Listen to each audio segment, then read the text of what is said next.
There's Lynette and Chance. Chance is only 5 months old. So far, he's been quiet. I told the bowlers that he was trained to cry the opponent's third step. He doesn't look like he's too excited. He's ready to take a nap. He's adorable. He does look like his dad, too, doesn't he? He sure does.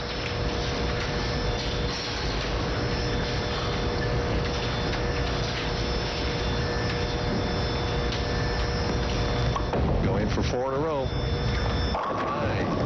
It seems to just go spacey every now and then, and it's not just an errant shot, it's kind of wild. Gets away with it, though, leaves only the 4th in. Well, he was very fortunate there. He could have had anything. He might even got a strike out of that on the Brooklyn side or the crossover.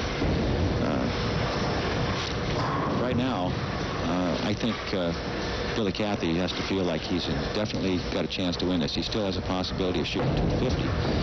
And the scoring has been tremendous all week. And Billy Cathey was one of those who did have the big scores all week, obviously, or he wouldn't be here in the top 5. He's capable of throwing a lot of strikes as long as he keeps his speed firm. If he slows it down at all, it's disaster. So if he throws it hard, he's got a chance. Down by 24. This is the place where Mark Bowers left the 10-pin last time. Similar situation.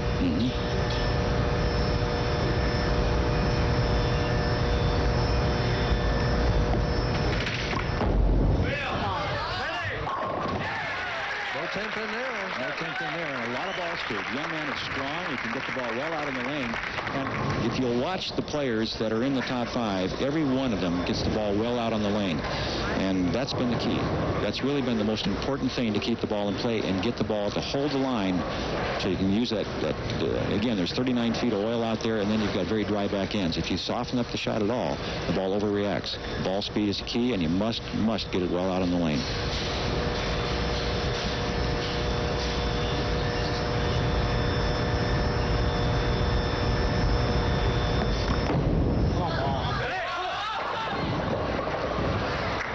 Too much there, Mike.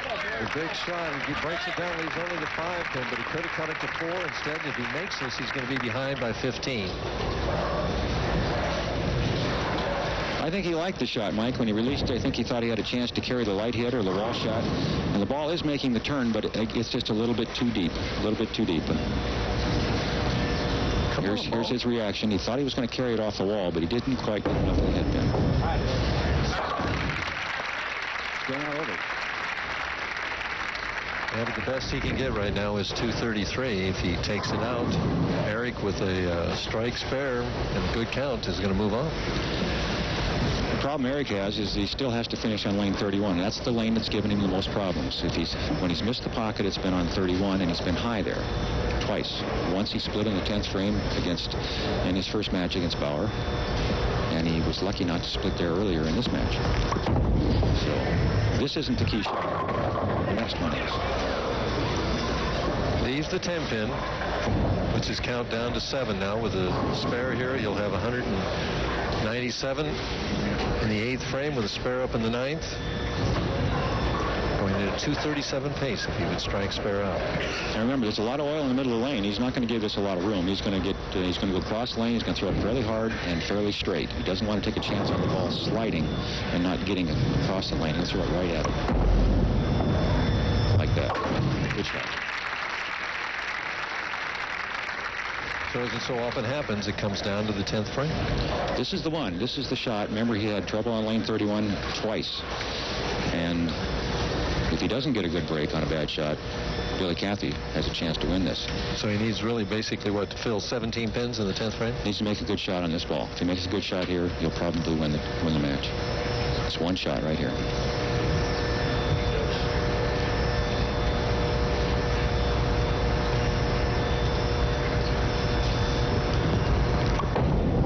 Be careful. Oh, he wasn't. The 2.47. Got soft with that speed, a little early turn. I think he's confused on lane 31. We talked about it already, but, you know, and I don't want to beat this into the ground, but that's the lane that he's only missed the pocket, that he's missed the pocket on twice, and that's 3 times. This is not an easy spare. There are a lot of ways to miss it, a lot of ways to make it. He's changing balls. Is that a good idea or a bad idea? I think it's a good idea on this lane condition. He's using a ball that has a very shiny surface that'll skid, won't overreact, and he's going to throw it hard and straight.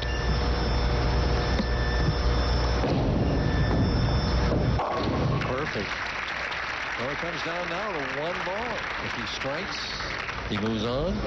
9, we could have a possible tie. Less than that, anything can happen.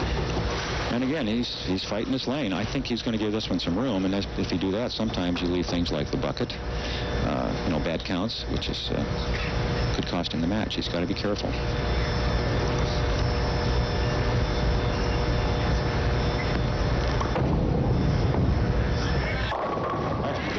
He did give it more room, Mike. He did, didn't he? He got the old bucket crumbler on that white mixer, and I don't know if he knows he's won. He should know it. That's just enough. The best that Billy Cathey can get if he gets 3 strikes in the 10th is 233. Eric Forkel is going to move on to face Ken Johnson. Well, Billy Cathey has nothing to be ashamed of. He's had an outstanding week, and he bowled extremely well. Once he got loose after the first 4 or 5 frames, he's made great shots.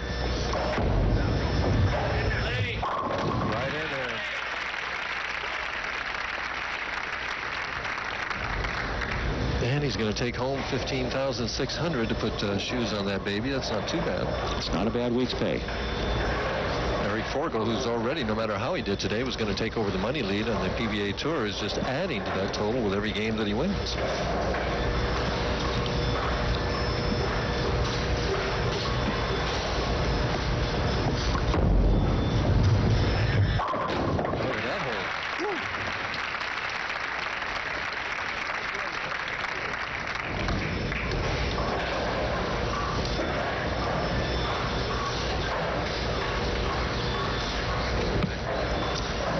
Two excellent games, 230 to 230. It's always tough to lose with those 230s. You know, you bowled a good game, and you can always find 1 pin somewhere in the match.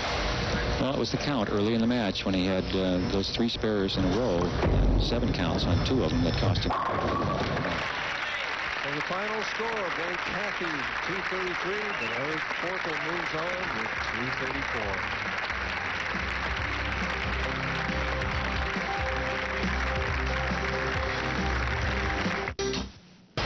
Two excellent games, but Eric Forkel came out on top by just 1 pin, the slimmest of margins, 234 to 233. Earlier, Earl had a chance to talk to our tournament leader, David D'Entremont, about his success this year and why he's had trouble winning. Hi again, Earl Anthony with the tournament leader, Dave D'Entremont. And Dave, it's been kind of an up and down year for you up to this point. Well, I bowled all 15 stops in the winter, cashed in 12 of them. It wasn't quite as consistent as I would have liked to have been as far as finals go, but overall I'm pleased. But here it's been a great tournament for you. Let me ask you a question that it seems to be a very key thing in most bowlers' minds that are on the tour.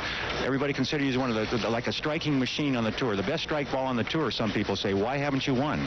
Well, I've finished second 3 times. Twice I've gotten pretty thoroughly beaten. The other time I felt I should have won, but I kind of gave it away at the end, so we're going to try and change that today. Today could be your day. Everything's gone right my way so far this week, so I'm hoping it's going to carry over 1 more day. Great. He sounds confident, folks. Let's see what happens. Dave, good luck in the tournament, and thanks for being with us. All right, thanks, Earl. Well, in our next match, he's going to have to wait because right now Ken Johnson is going to take on the red-hot Eric Forkel.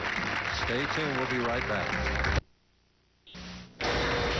And there's our tournament director this year and every year for the ABC Masters Tournament. Ed Bauer does an outstanding job every year. Hey, he's a good guy. He's a good friend, and I just really enjoy being around him. He's a lot of fun to work with. And supporting a full beard, Ken Johnson. His first shot on lane 31.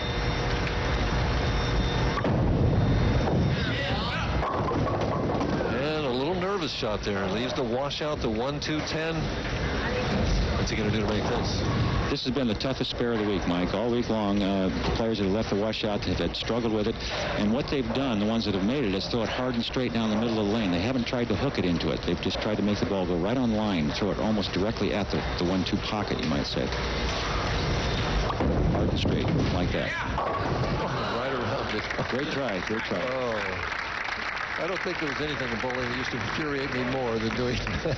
Well, you weren't supposed to leave it, Mike. That's good as you were, as accurate as you were, you never left the wash. Well, let's see if Eric can continue doing what he's done already. And that's throw a lot of strikes.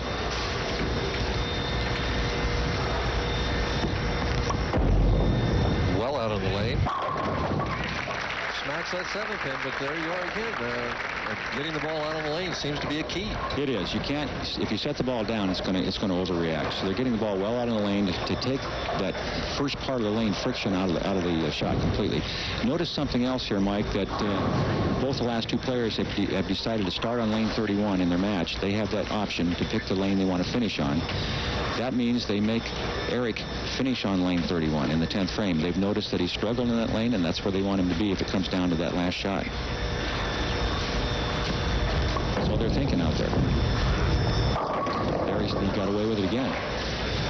Well, he's been saying, that he's been destined all week, with the fortuitous breaks that he's been getting, and he's going to have to make better shots or some kind of adjustment on this left lane.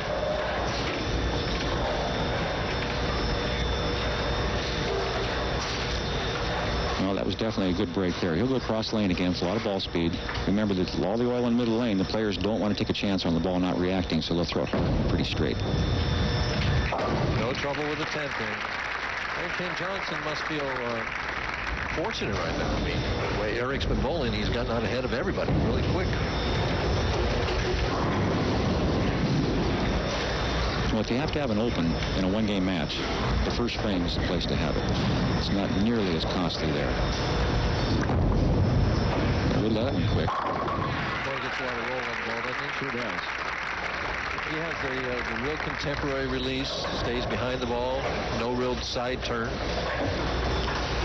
He's very quick. Everything is fast. Everything happens very quickly for him, and it really snaps the hand through, and the wrist is very strong, and you can see the heavy roll that you mentioned, Mike. The ball, if he gets part of the pocket, his carry percentage is very high. It's very, very similar to D'Angemont, another one that if he gets part of the pocket, his chances of striking are very good.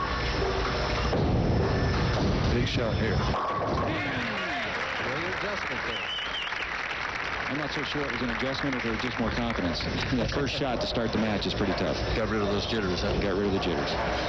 He's been around a while. He's experienced. He's bowled on the tour, and he was a member for a number of years. He's no longer a member of the PBA. I'm talking about Johnson, Ken Johnson, but he still has that experience. He knows how to play. A little tougher match here, I think, for Forkel. High. Is he just losing concentration? It appears that he's losing. That's what, Mike, I was going to say. I agree with you. I think he's losing his concentration. He didn't take any time at all. He just picked up his ball and got up and threw it, and he's been very deliberate up to this point. When something like that happens and your thought process is not crystallized like that, is it difficult to get it back? I don't think it's not with his experience. He'll get it back. There's no question in my mind. He'll start throwing strikes. I think where his concentration level isn't what it was in the past, and the reason for that is because he's struggling on lane 31, and he's let it carry over into a shot on lane 32. He's got up on lane 32 to bowl, made that bad shot just then because he was thinking of 31. That's the way I feel. He was thinking, what am I going to do on 31, and forgot what he was doing on 32. So again, it's that battle with yourself. Mm-hmm. If he gets it going on this lane, he'll be tough. Like that, huh? A little more speed that time. It looked like he was just more aggressive all the way through the approach on that shot. And that'll give him confidence now that he's struck on 31. He can handle that lane now, and I think he'll bowl better the rest of the match. In the meantime, Kevin Johnson is definitely in this match. Ken Johnson. I call him Kevin all the time. He doesn't care what you call him as long as he strikes like that. That's right.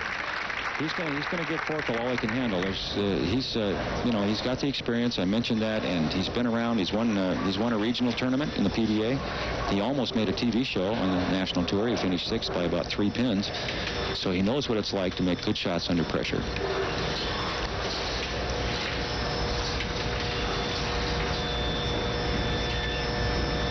He's got a tennis shoe on that right foot, Earl. Why is he doing that? Well, that's so he can get that. He doesn't use his leverage. In other words, he wants to be able to plant that tennis shoe, that rubber shoe on the approach and push into the shot. Well, Ken Johnson has put it to Mr. Forkel. He's working on 4 in a row, leading by 21 pins. When we come back, we'll see if Eric Forkel can come from behind.